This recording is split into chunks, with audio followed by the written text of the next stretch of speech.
Tonight's guest is the former IBF super lightweight champion, Miss Merciless Mcgee. Woo! How are you, darling? I'm alright. I'm still a little distraught about the loss, but I'm alright. Well, listen, you know what? First and foremost, you just got a lot of love there. First and foremost, what an absolutely cracking fight.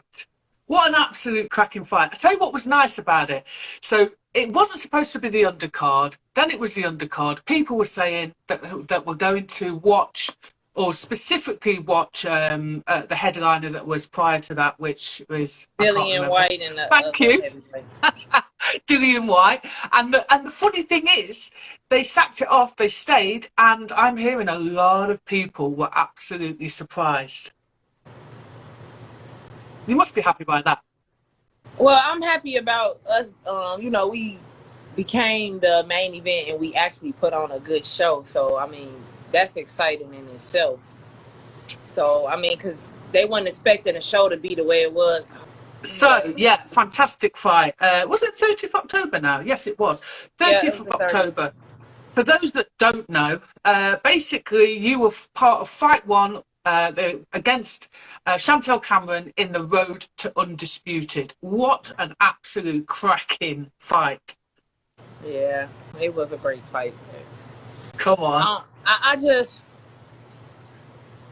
don't know. I just feel that I deserve a rematch, really, because of, the tournament I was glad to be in the tournament, but I felt like the tournament was kind of forced on me in a way. Like, I hadn't fought since COVID, and I didn't have the same opportunities that Chantelle had because I don't have Eddie Hearns to put us in a bubble and get me fights. So I was sitting out since 2020, the beginning of 2020, when COVID hit and I couldn't get a match. And it was like, oh, well, you're going to be in this tournament. And I'm just like, me being me, I'm not afraid to take a challenge. So I was just like, well, okay, cool. But it's like I had to fight her coming off of just sitting out. Mm-hmm. You know what I'm saying? And I did it. I did what I was supposed to do. But I just wish I was given like a better opportunity to like get my timing back and things of that nature. Okay, so I'm going to come back to you on that. Where were you on Sunday when I messaged you? Where was you on Sunday? Church. Right. So this is what I've been thinking about the last couple of days. So, you know, when opportunities pop up and sometimes they're not exactly how we wanted them to be? No, exactly. That's why I took it. Yeah. Because what happened is people have seen such a great side. Listen, people here love you. Yeah. Oh, come on, you got me happy about it. First of all. I am. Just it's only been a week and a couple days, so I'm still a little bummed out. You know what I'm saying? Okay, you're still letting it seep in. Well, first of all, you know, what was it like, first of all, to be part of such a momentous occasion? I know that you're gutted, and we'll talk more about that in a second. But, you know, in the instance of, you know, you and Chantelle Cameron were in this phenomenal battle and made history. How does that feel? I mean, that in itself, it does feel great because women deserve better opportunity. I feel like we deserve equal pay. I do wish that they would up our rounds to 12 rounds, 3 minutes, because I think I would do much better with more time, because some of those fights is like the 2 minutes gives a person the opportunity to slip away, you ask me. And then also for us to be campaigning to be treated as our counterparts, which is the males, then we should put in the same type of work in the same amount of time as they are. So I campaign for the longer rounds. I'm not against that, but I think first and foremost you need to get paid the right sort of pay for the 10-3s. How can you say you want to get paid the amount if you're not doing the same work? But it's not even close, is it, Mary? Come on. No, it's not. It's not even close. No, it's not. Do you know what I'm saying? I hear what you're saying, but it's not even close. So don't put any ideas out there. Yeah, I got you. I mean, you know, I'm going to do my job as long as it's set for me whatever time I'm going to be there. So, whatever. Yeah. So, you know, in terms of, I guess the next question's a little bit redundant then, but I was going to say, being the headliner, you know, was the pay more? Did you get a bigger room? Did you get any gifts? Oh, I was looking at the check like, oh, okay, this is pretty good, you know. So it was better than normal, like fighting the way I was fighting here and having to sell tickets and all that. So it was a lot better than what I'm used to, but still, all in all, my title was a big part of my career. So it wasn't worth losing my title, no. But, you know, it was more than what I'm used to getting. No little gifts from Eddie? No. I thought he handed out watches and Chanel handbags. He ain't give me that, Eddie, if you watching. No. But nah, he ain't give me that. I was thinking you get a little gift bag at the end. Look, you know, a little song. We saved the show. Like, they thought we was going to be, the fight was going to be boring or whatever. But we actually put on a show, though, so. Yeah. Yeah, you definitely need a little something extra. Right. So let's talk about, obviously, there was a little bit of back and forth between you and Chantelle prior to the fight. Were you surprised? I mean, you'd mentioned that she will run during the fight. Were you actually quite surprised at those moments when she did stand and sit in the pocket and fight toe to toe? No, because me talking, I'm a fighter. So I know fighters' temperament. So certain things I said, I knew I made her angry enough to want to fight me. So I did that on purpose. You know what I mean? It's boxing. So boxing is mentally, physically, emotionally, all of those things. So if she's a true fighter, when you say certain things to a real fighter, they going to try to show you. So I don't be surprised by nothing in boxing. So I figured that she was going to stand and try to fight me somewhere. I knew I was stronger than her. So I was like, I know she better on her legs. I'm not the type of person where I sit back and look at something and I say, oh, this person trash. I'm going to look at your attributes. And I say, oh, yeah, she's a better mover than me. So if she moves a lot, me having my knee injury, I knew I couldn't really chase her the way I wanted to. So I wanted her to fight me. So I talked a little trash to make her stand and fight. Yeah. It worked. It worked and it was good. It was good. I tell you what was nice. I like fighting toe to toe. So I wanted some of that action and she gave it to me. So. Yeah, listen, I mean, you both gave it to us. It was great. I'm going to be honest. The first few rounds, she did seem to beat you to the punch. And then I wondered at that point whether it was going to be a little bit one-sided. I'm going to be honest. But then, no. Round two, listen, Mary Mcgee turned it up. And we saw something that, like, I'll be honest, I don't think people thought they were going to see from you, Mary. No, they didn't. I was underestimated a lot in the fight, and I knew that was going to happen, but I knew that I was going to train for it, and I knew one thing about me, I'm going to give my all. I'm going to fight my heart out. So you ain't never got to question my heart in no fight. Nobody scares me. When I get hurt, I seem to fight harder. Yes. So, I mean, you turned the heat up. She want to do it again after I get another fight or so under my belt. Be my guest, because I'm down to do it again. I'd like to see it again. I'd really like to see it again. I feel like I deserve a rematch, personally. I mean, like most champions, when they lose their belt, they get a chance to defend it. But because of this tournament, it's like I just lose my belt. You know what I'm saying? And I don't really like that. But I'm a team player. Let the tournament go on. You know what I mean? But when it's over with, do I get a shot to fight her again? Yeah. There was something that Eddie Hearn said in the post-fight interviews. And one of the things that he was saying is, I mean, everybody was talking about how great you were, actually. And one of the things he said was, you know, you were devastated. And people were, I mean, obviously they knew you were going to be devastated because you lost. But I think people felt that you had underestimated yourself. And Eddie was saying, you know, now your fingertips are just, you know, at the edge of earning some real money from this sport. So do you think, you know, like you should basically say, Eddie, let me and Chantelle have that again, because that'll put bums on seats. I mean, yeah, one day down the line, because I know right now, like if I was to fight her again right now, I probably wouldn't win. Not right now, because like I said, her timing was immaculate. It was on point. But she's been fighting. So when you've been in, it's a difference in training and fighting. When you've been in the ring, actually with, you know what I'm saying, where the judges is judging you, your timing is different than mine was. I haven't been fighting. So if I was to fight her again right now, like I need another fight to see where I'm at, see where my timing is at, because my timing was off. Some of my punches were my technique was off. It was certain things that were off that no matter how hard I trained, I couldn't fix. I could only fix in the actual ring fighting other champions like her. So this fight has made me better. I don't think it made me any worse. It made me a better fighter, and also it helped me to realize like how fearless I really am. Because after I was on my way out to the ring, like at first I'm like thinking about the crowd and things of that nature, but on my way out to the ring, I ain't care about nobody. I said I'm finna go out here and fight. We finished. I hope she's ready to fight because that's what it's gonna be.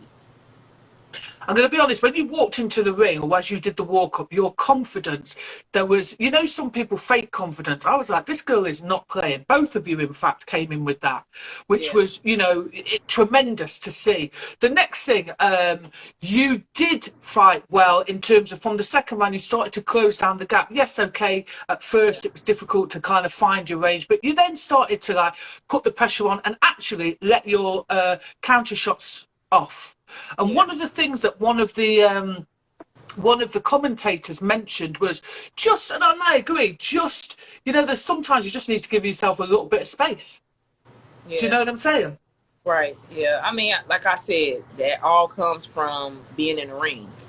You can do certain things in practice because the pressure isn't on when you're in the gym as it is in a fight. And as you do it, you become more comfortable because you're in there and you're doing it. So I'm not gonna make up no excuses. I took the challenge. I took the fight on. It is what it is. You win some, you lose some. I didn't go there. I didn't come there to lose, and I made that obvious.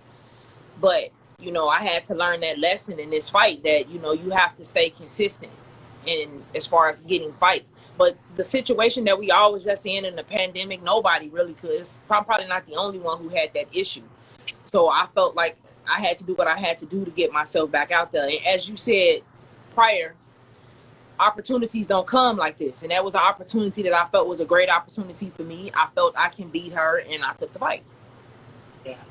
I think the wonderful thing about being in the UK after the pandemic and also during the pandemic, you know, our fighters were a little bit luckier than most people from what I've been seeing around the world. They were getting out, and that was down to Eddie Hearn. So, yes, although, yeah, you probably weren't the only one that went through that. A lot of people went through that, and you're absolutely right. If people don't know, it's very different doing what you do in the gym to doing what you do in the ring.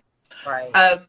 You guys had a lot of fun and games before the press conference, but Chantelle, like I was saying, everyone was giving you a lot of praise, but Chantelle said this about you in the post-fight interview.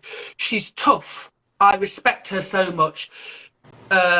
You were, or she was, my toughest fight to date. Is that respect mutual? That she was? No, she wasn't my toughest fight.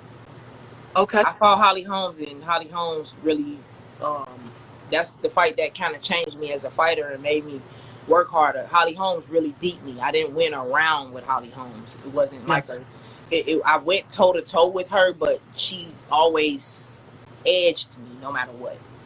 With Chantelle, it was a hard fight. I'm not taking nothing away from her as a champion. It was a hard fight, but I feel as if I could have beat her if it was certain things that was changed. When I fought Holly, I could have fought her on Sunday, and 4 Sundays later, I still would have lost. That's just the truth. But with her, I feel that there was a possibility that I could have won the fight. But she was saying that you were her toughest fight. Oh, so she was showing you. Yes, she was showing you much love and respect. I knew it was gonna be. I ain't trying to. I knew it was gonna be her toughest fight because she said some things before, like I don't feel that Mcgee's that powerful. I never said I was a power puncher. Other people said it. I just knew that I had some power behind my punches. And then she said that she said something like I forgot what she said. I'm a much better boxer than her. That's true, but I'm gonna make you fight. You know what I'm saying? And I knew I was going to make her fight me. And I've watched her fight other people, and none of them made her fight. I knew I was going to make her fight me. And but also, she was sharper than I expected. Yeah, she's quick. She's quick. She's quick. She's quick. She was sharper, and she's powerful, too. Some of her shots, I mean, I lost a lot of weight. I don't know if you saw me at the weigh-in. I lost a lot of weight. Yeah, so I feel like I might go up, and people asking about McCaskill. Of course, I want to fight McCaskill. Been trying to So, fight McCaskill for years. So I am going up to 147 because, I mean, granted, the belts at 140 will be gone at this point. mhm. And like I said, later on down the line, if it ever came about and me and Chantelle could have a rematch, I would love to do that. You know what I'm saying? But for right now, I have to move forward with my career. And I think moving forward with my career would be me going up in weight because it'd be healthier for me. I had a hard time making 140 this time. Yeah, I mean, we spoke at one of the press conferences, and I think I literally got there just a little bit too late, and I could see in your face, you said I got to go and make weight, and I could see in your face that you were struggling. And that was going to be my next question. Are you going to go up? Because I have seen on social media you say, listen, this has put such a fire in your belly that you're like, oh, okay, I can see what I can do now. Yeah. So in a respect, it's a stepping stone to something even bigger. Yeah, for me, as I said, Chantelle's a champion. She's sharp. She did her thing. Because her beating me, I worked so hard. Her beating me, I gained a lot of respect for her in that fight because I put her through it, and she edged me, so she won. But I knew within myself, for me to come off the couch, basically, and basically put to the side that I haven't fought and still push through with everything I had going on. And like making the weight was hard because, like I said, I haven't fought since 2020. So a lot of the weight been just sitting on me. So when it was time to make weight, I'm a champion. I'm gonna do what I gotta do if I have to struggle to get there, but I'm gonna get there. So me being able to do all that and still perform the way I did for 10 rounds, I know I'm ready. It's just me getting past how I feel, because of course I feel some type of way because I lost my title. But me getting past how I feel is like the biggest obstacle right now for me. Yeah, yeah. I can feel that. I can feel that. But here's another comment from her coach, Jamie Moore. He was saying basically you got he's well respected in the game. That's the first thing. And he said that the scorecards did not reflect how tough the fight actually was.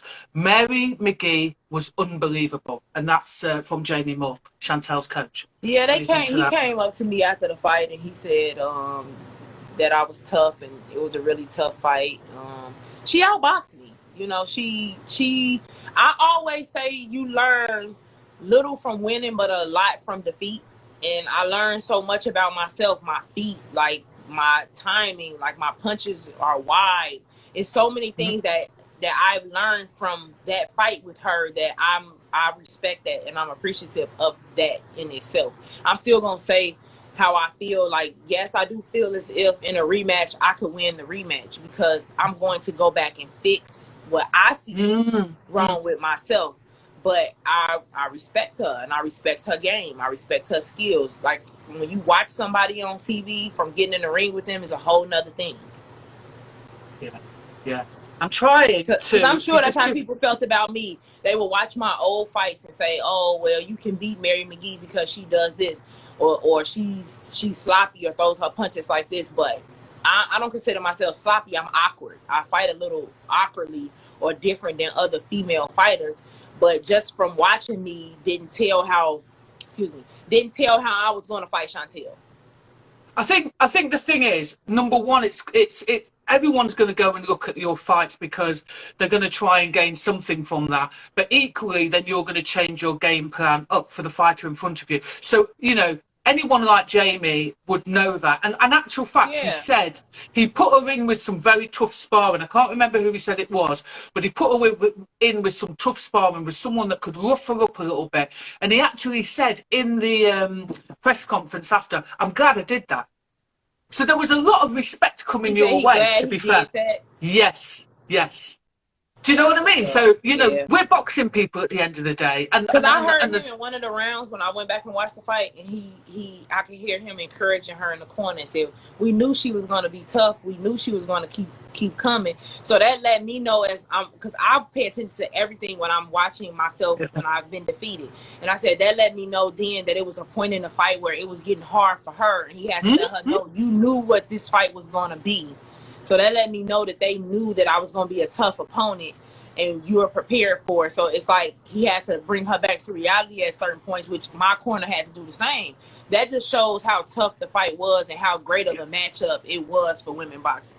Period. Yeah, totally. I mean, one of the, what was it, 190, 99, 91, and 99, 92. Terrible. I mean, I'm a judge, and I was a bit like, really? Yeah, me too. I knew I lost, but when I heard the 190, I was like, come on now. Okay, so if a turtle loses its shell, is it homeless?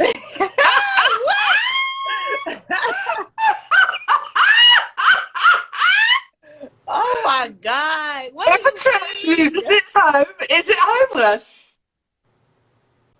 Is that a I think metaphor, champ? Yes! I like that, Kaylee. Kaylee, this is R. Brockington says, depends if someone steps on that shell. Oh my God, y'all are funny. Oh, you got a joke. You got a joke. Okay, so anyone else got any questions? It's Medusa. Oh, somebody's schooling you about who Black Mamba is. Somebody's schooling you. She called herself Medusa. Oh. Any more questions for Mary? Would you fight UFC? Nope. Nope. I only do what I'm passionate about. So I'm passionate about boxing. If I was passionate about UFC, I would. And I don't like feet. I don't want nobody feet on me like that. Especially when they've like been on the ground. I just don't. I seen somebody get kicked in their mouth, feet all in their mouth. No, ma'am. So listen, one of the good things about you talking about staying, moving up a weight, there's plenty of options now for you, isn't there? Me going up in the weight? Yeah, darling. I mean, it's a fresh start, new weight class, so I'll be working my way from the bottom because basically, you're starting over. So I'm introducing myself to a new weight class, so I would fight people, and I mean, of course, I would fight in the top 10, but I would start off slow and then work my way back up to where I was at because I want to change. I want to fix some things about me to make me a better fighter than I was in that last fight. So with that being said, I'm not going to jump out the window and say, throw me in there with Katie Tate. You know what I'm saying? Yeah. I'm not going to do something like that. Yeah. I like your honesty, and I like the fact that you're willing to go back and really have a serious word with yourself about, okay, you've got to always also look at what great things you did as well, because you fighters are all too tied up with what you didn't do well. You were toned, weren't you? I was in shape. It's just, I was in great shape. I ain't gonna even lie. I was in great shape. Listen, she looked good. I just plus the damn shit, my girl looked fine. I couldn't crack 149. It's like I'll wake up in the morning and I'll be like 153.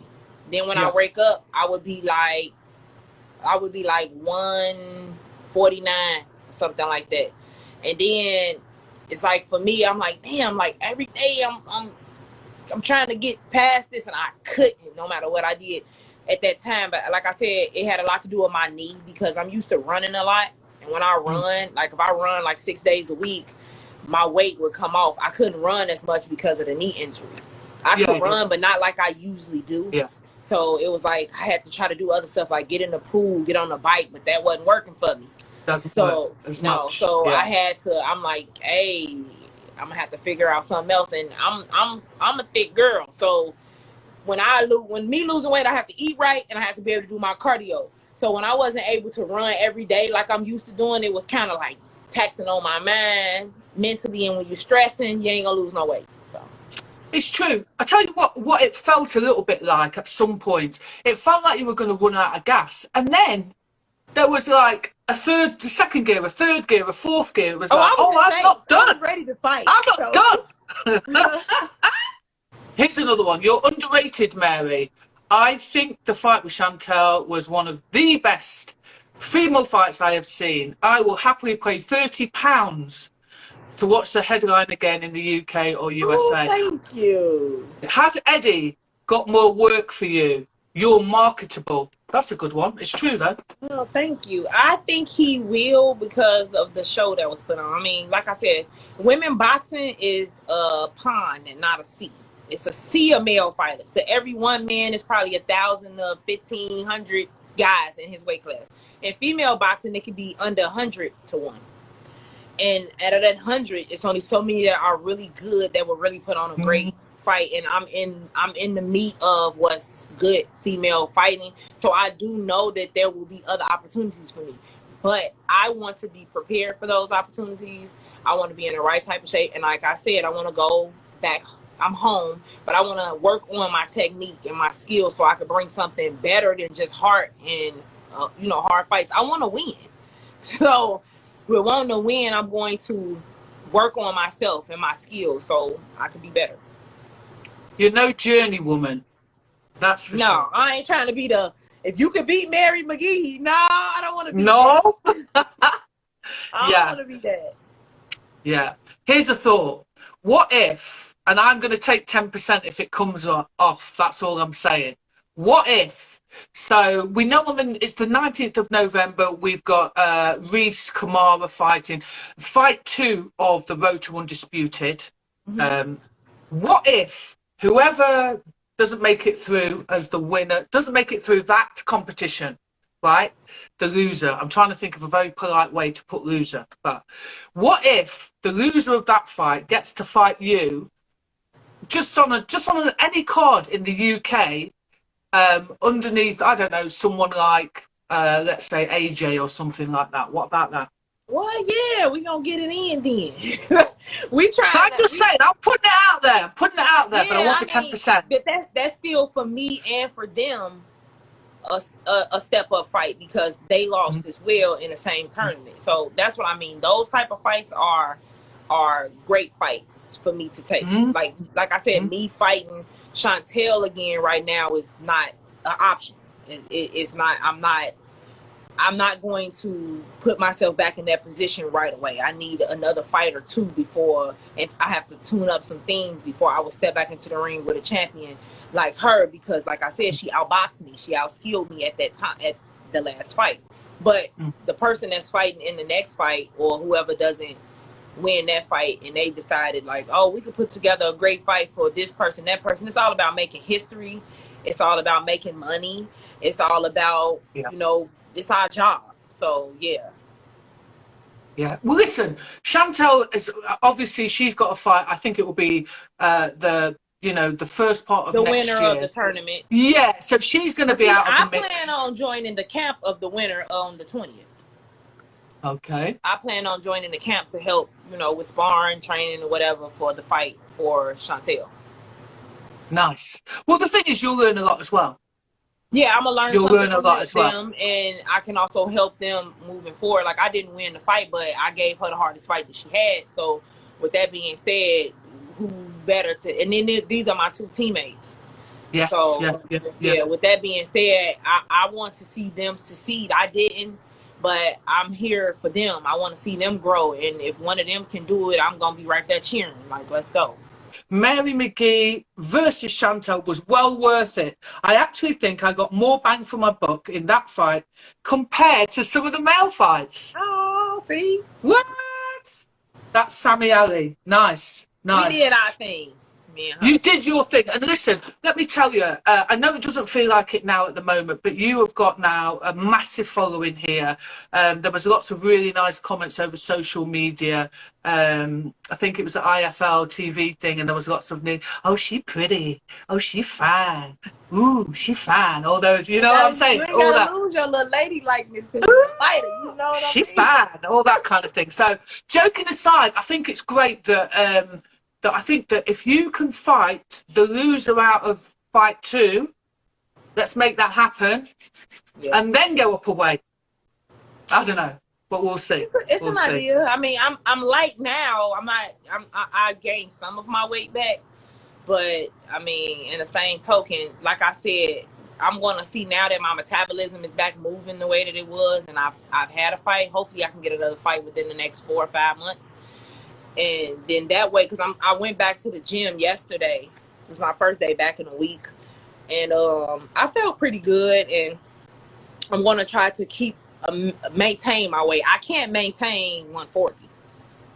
Like I've noticed that I don't just sit at 140. So with that being said, it's like I'm really leaning towards going up to 147, so I don't have to worry about my weight at all. But like I said, I'm a businesswoman. This is my career, and if it makes dollars, it makes sense.